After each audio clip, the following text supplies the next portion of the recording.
All right, we are on chapter 15. We're almost caught up. This is called A Night at the Ritz.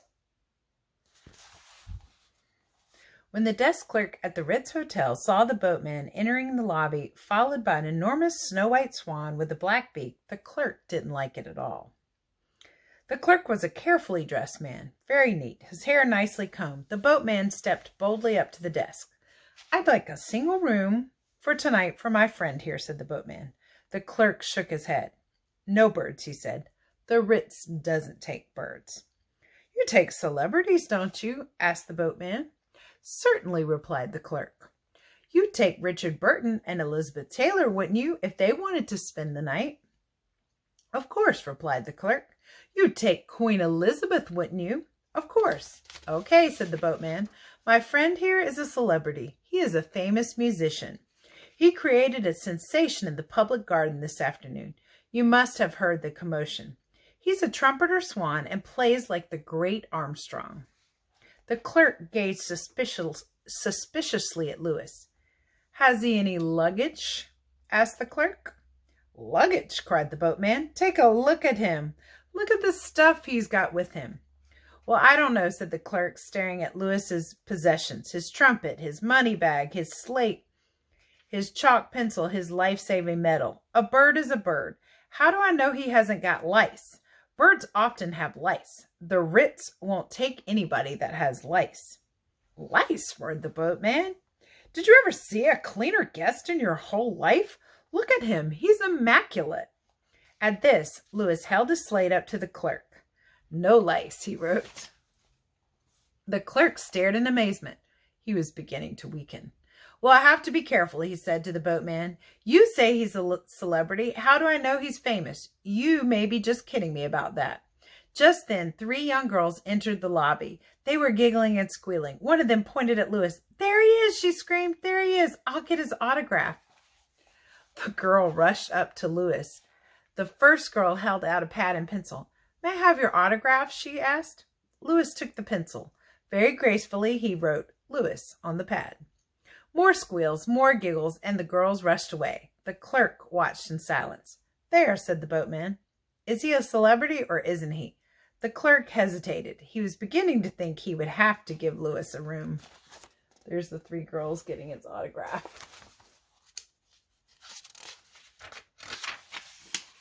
At this point, Lewis had an idea. He lifted his trumpet and began to play an old song called "There's a Small Hotel." "There's a small hotel with a wishing well." His tone was beautiful. Guests passing through the lobby paused to listen. The clerk leaned his elbows on the desk and listened attentively. The man behind the newsstand looked up and listened. People sitting upstairs in the lounge put down their cocktails and listened. The bellboys stared and listened. For a few minutes, everything stopped in the lobby while Lewis played. He charmed everyone who could hear. Chambermaids in the bedrooms paused in their work to listen to the trumpet. It was a moment of sheer magic. As the song came to an end, people who knew the words sang them softly. "When the steeple bell says good night, sleep well, we'll thank the small hotel together." There he is. "How about that?" asked the boatman, grinning at the clerk. "Is this Swan a musician or isn't he?" "He plays a sweet trumpet," the clerk said, "but there is one more question that I hesitate to bring up. What about his personal habits? Will he mess the room all up? Actors are bad enough. Musicians are worse. I can't allow a large bird to occupy one of our beds. It might put us out of business. Other guests might complain." "I sleep in the bathtub," Lewis wrote on his slate. "Will not disturb the bed."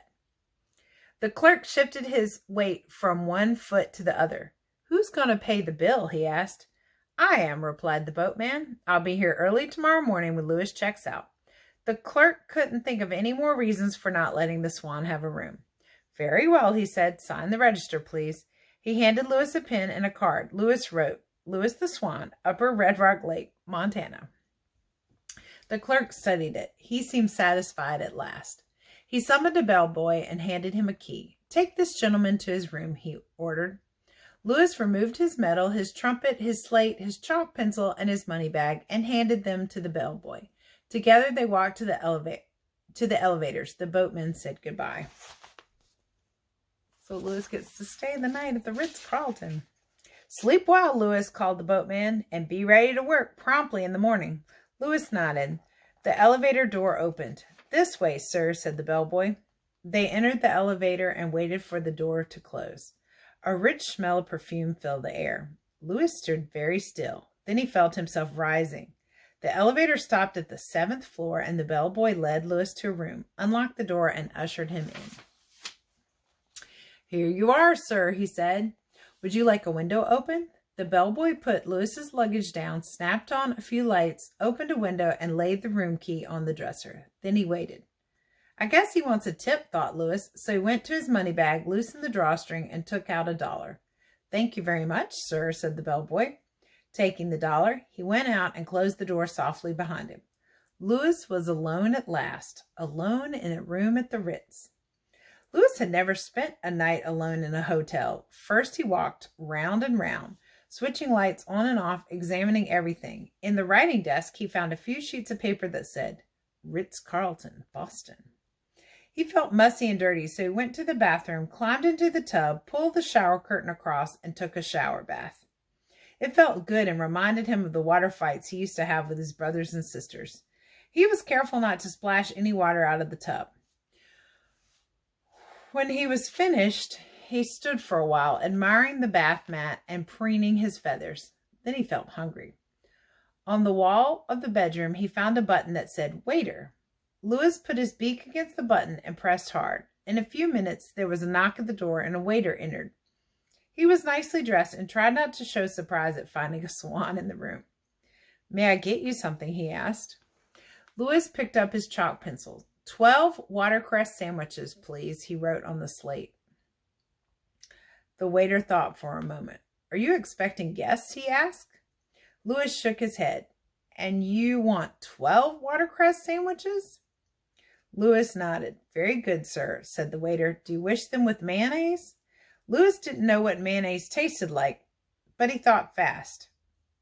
He cleaned his slate and wrote, 1 with, 11 without.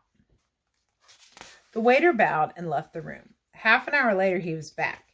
He rolled a table onto the room and placed a huge platter of watercress sandwiches on it, along with a plate, a knife, a fork, a spoon, salt, and pepper, a glass of water, and a linen napkin, nicely folded. There was also a butter dish with several pieces of butter covered with cracked ice. The waiter arranged everything carefully, then handed Louis a bill to sign. The bill said, 12 W/C sandwiches, watercress, I guess, $18. Whew.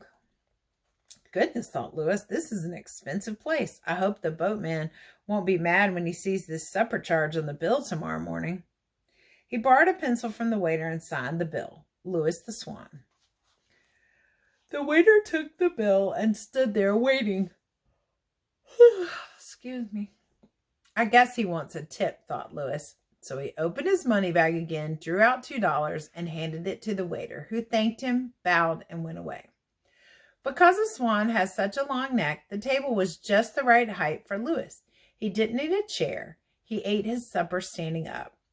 He tried the sandwich that had mayonnaise on it and decided he didn't like mayonnaise. Then he carefully pulled each sandwich apart. All he really wanted was the watercress. He piled the slices of bread in 2 neat piles, scooped the watercress onto his plate, and had a nice supper. Watercress is like a green, like a salad. He did not touch the butter. When he was thirsty, instead of drinking from the glass of water, he walked into the bathroom, drew a basin full of cold water, and drank that.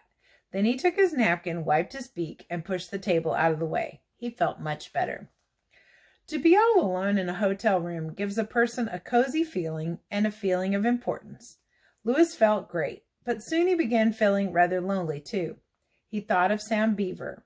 He thought of Camp Couscous. He thought of his father and mother and sisters and brothers back home in Montana. He thought of Serena, the swan he loved, and wondered how she was. The words of the song he had played in the lobby came back to him. There's a small hotel with a wishing well. I wish we were there together. How wonderful it would be, he thought, if Serena could be here at the Ritz to enjoy the hotel with him. The waiter had left an evening paper on the table. Louis glanced at the front page. To his amazement, he saw a picture of himself on the lake in the public garden with the Swan boat. A big headline said, "Boston goes wild over the Trumpet of the Swan." Oh, there's the title again. The news story began. "There's a new bird in town. His name is Louis. He is a trumpeter swan that really plays the trumpet. Incredible though it may seem, this rare and beautiful water bird has accepted employment with the Swan Boat Management in the public garden and is entertaining boat riders with his smooth trumpet." Crowds gathered at the lake this afternoon after his arrival, and the sweet notes of his horn were heard in many parts of Boston. Louis read the article to the end, and then he tore it out of the paper. Sam Beaver ought to know about this, he thought. From the writing desk in his room, Louis took a pen and a sheet of letter paper. This is what he wrote.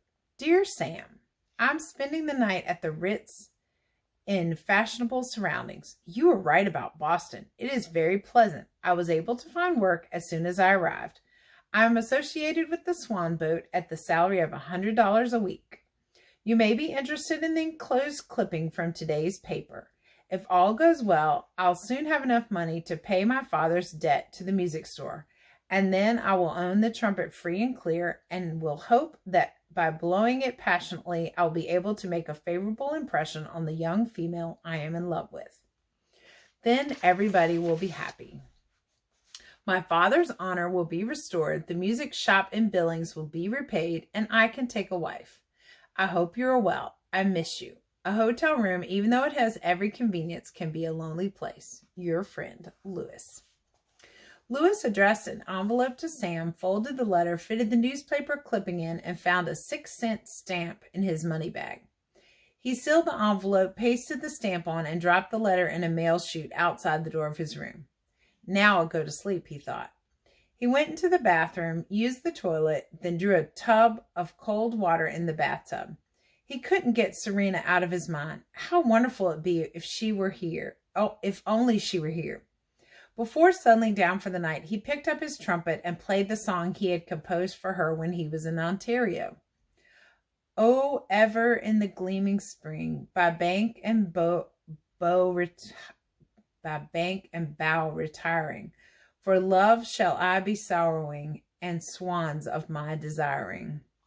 He tried to play softly, but in a minute the phone rang in his room. Louis lifted the receiver and put it to his ear. "I'm sorry, sir," a voice said, "but I'll have to ask you not to make so much noise. The Ritz does not allow its guests to play brass instruments in the bedroom." Louis hung up the phone and put his trumpet away. Then he turned out the lights, climbed into the tub, curved his long neck around to the right, rested his head on his back, tucked his bill under his wing, and lay there, floating in the water, his head cradled softly in his feathers. Soon he was asleep, dreaming of little lakes in the north in the springtime, dreaming of Serena, his true love. Ooh, there he is in the bathtub. That is a good place to stop. We are past the halfway mark on the book. It's got 21 chapters and we're in 15. So there's your math question. 21 minus 15. How many chapters do we have left? But the real question is, and I love romance. I love love. Will Serena and Louis be together? That is what I want to know. Will there be a happy ending? This has been a very adventurous book. Will there be love at the end?